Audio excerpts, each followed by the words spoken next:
I think it was then that I learned that to make somebody stop doing something, you have to hurt them. They have to feel pain, even if it's just a little pain. But some men feel no pain. With a pig, you make a cut over each testicle and take them down individually. With calves, you cut the bottom of the sack off and pop both of them out at the same time. We used a branding table where you'd run them up into a chute, it collapses on them, and you roll them over on their side. The best, most fun way to do it is the way we did it out west, where you'd go out and rope the calf, drag him in next to the branding fire, and then you'd have two wrestlers there. And then you'd take the calf, throw him down on his side, pull one back leg up and pull both front legs up, and then the other guy sits on his neck. And then you go ahead and castrate him and vaccinate him and let him go. And then you throw the testicles on the branding fire until the outer skin pops, and then you eat them. That's the best Rocky Mountain oyster you can get, right off the branding fire.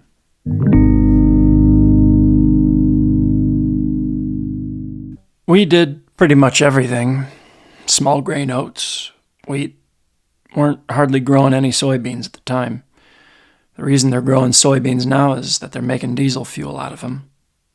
We had rye, barley, corn, and most of that was done as food range for livestock. We had quite a few horses, so they took a lot of oats, especially in wintertime. The cows ate the corn. The pigs ate the corn. Wheat you would sell as a cash crop, make flour out of it. Of course, we didn't have combines. We had a grain binder that made the grain into bundles wrapped in twine. And the grain binder had a little rack on it. Once that got full, you dropped it and kept going. And you'd have the piles all over. Can't leave them like that, because when it rains, they'll rot. So you'd go and take all the piles and set them up into shock so that they're standing up. You'd spend all day setting up the grain bundles into shocks, and that's the way they stayed until you threshed them. And we had a threshing machine and a tractor. We used horses. You'd pick the bundle up and come up to the threshing machine, which had a big mouth on it with a chain that hauled the stuff in. And you'd pitch the bundles in from off the racks, and the thresher had a half a dozen arms with sharp teeth on them. And what it would do was cut the twine that kept the bundles together so they were all loose when they got into the cylinder, which was a big, round steel cylinder that the stuff went through, and it'd beat off all the grain. And the grain fell onto racks that shook, and the cylinder had holes in it large enough for whatever grain you were using. The cylinder would shake the grain out, which would fall down into an auger that would then auger the grain out onto a wagon. The straw would go along the racks until it got to the back, and in the back was a large blower that'd blow the straw out of a pipe, and then you were left with just the straw. We were farming 6 quarters. A quarter is 160 acres. This was sharecropping. The guy who owned the farm got most of it. We got enough to survive on. Kind of. We grew our own vegetables, and we'd usually get 1 steer and 2 or 3 hogs a year we'd butcher, and that was our meat supply. If you ever got the opportunity to watch a threshing machine work, it's a rather ingenious mechanism to get the grain, the straw, and the chaff all separated. The man who invented it was John McCormick.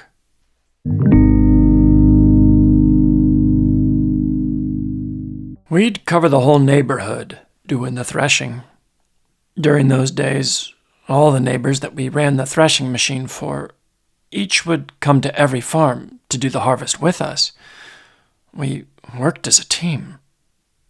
All the wives would come and cook, and the wives' job was to feed the threshing crews. It made such a sense of community. That's gone now. Back then, you knew everybody. And that was a time when, if one neighbor had a problem, we were all there. I was fairly new on the highway patrol, and I was stationed in Watertown, South Dakota. And there was this group of us who would have coffee in the morning, and one of them was the guy that did the service on my patrol car, Roy. And Roy farmed just outside of town, and we got to be friends, but not real close at the time. And then one night, he came, knocked on my door, said his wife was in the hospital, pregnant, with a bowel obstruction. They operated on her, and she arrested on the table. And they resuscitated her, but she was really in dire straits. And this was right at planting time in the spring. And Roy told me, "I'll ask you this." And I said, "Ask me what?" And he told me the story. And Roy said, "I can't go out and farm.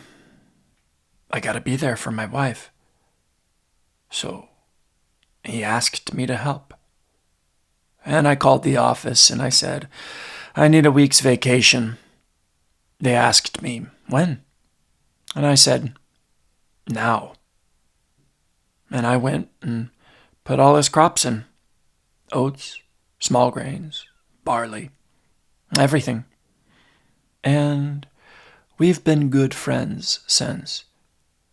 And Roy does a hell of a job on a car.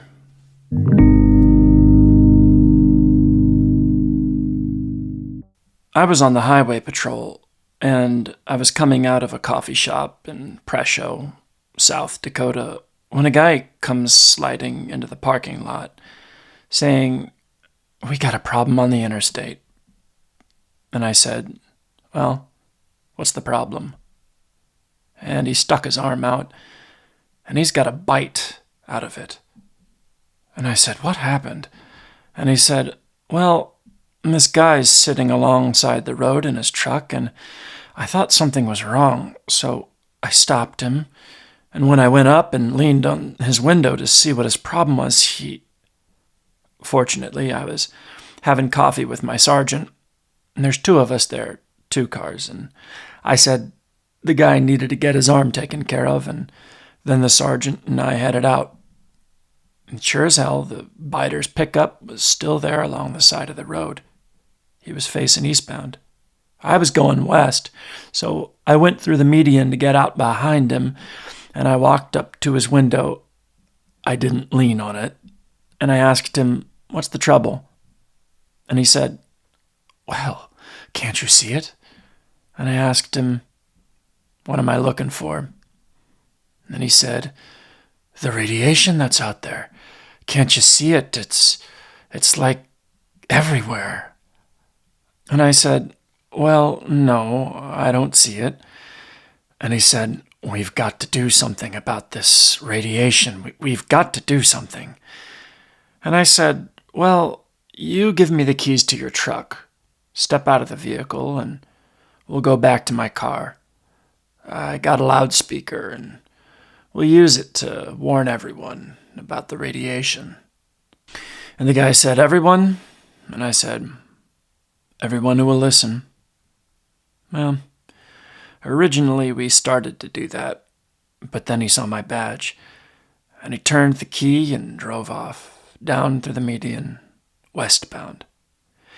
And this is a GMC pickup, so I'm in my car after him, and I called my sergeant, and I said, "I'm going to need some help with this." And the sergeant came along with me, and we're going west on Interstate 90. This is during tourist season, July. There's traffic everywhere, and we're running about 95 miles an hour, and every time I'd get close to the guy, he'd try to ram me. So we got the sheriff from town and told him, "You get on the highway and hold westbound traffic back. Don't let anybody by." So the sheriff did that, and we take this guy and run him probably 7 or 8 miles, and since he tries to get everybody that's close to him, I call my sergeant on the radio and I say, "You make a run like you're going to pass him on the left, and when he comes over to get you, I'll go on the right and see if I can't take his tire out. So the sergeant went after him while I snuck along the right side of the pickup, and I pulled up closer, and I steadied my gun, and I fired. Took out his back tire. All we had then was somebody doing 80 miles an hour on 3 wheels. And if he sees another black and white car, he's gonna get him. So I end up having to back off again. And the biter's holding the road, so I say, you fake a pass on the left again, and I'm gonna go by him one more time and get in front of him. It may cost me the car, but I'll get him. So I went by him, got in front of him, started slowing down, and as I moved from one lane to the other, he'd follow me. So I said, back off. I'm going to spin him out. So I took a turn to the median, into the ditch, into the median again, then back to the ditch. And when I looked back, he's swerving on the road because I knew he couldn't follow me on 3 wheels. And so his car spins. He ends up down in the median, still doing 80 miles an hour, he thinks. He's sitting still because that bare wheel's just spinning in the grass. So I go down, and of course your adrenaline's a little high by now. And I jerked his door open, grabbed him, and pulled hard on his arm to get him out of the pickup truck. And when I pulled, he pulled the steering wheel straight up, bent it. So I let him go. And when I let him go, he straightened the wheel back out. Now, by that time, the sergeant's on the other side of the truck, and the sergeant reaches through with his riot stick and nails him on the side of the head, but all that did was piss him off. And then I saw he had a gun with him. So what could I do? I put him in a chokehold. You get both carotids, and you pull hard enough, and they'll go limp. And when I felt the biter go limp, I jerked him out of the truck, flipped him on his belly, sat on the middle of his back, and cuffed him. And of course, by then he's awake and raising hell. So we called the ambulance. They came. We got him on a cot lying on his back, and then we took some sheets and tied him in 4 places to try to hold him down, but he was just thrashing. And then, while he wasn't looking, a little gal that came with the ambulance gave him a dose of Thorazine, big enough to knock a horse out, and he went to bed. But before that, this guy was totally out of touch with reality. There was no stopping him. And I think it was then that I learned that to make somebody stop doing something, you have to hurt them. They have to feel pain, even if it's just a little pain. But some men feel no pain. Bah. Like, subscribe, notification bell, join the herd.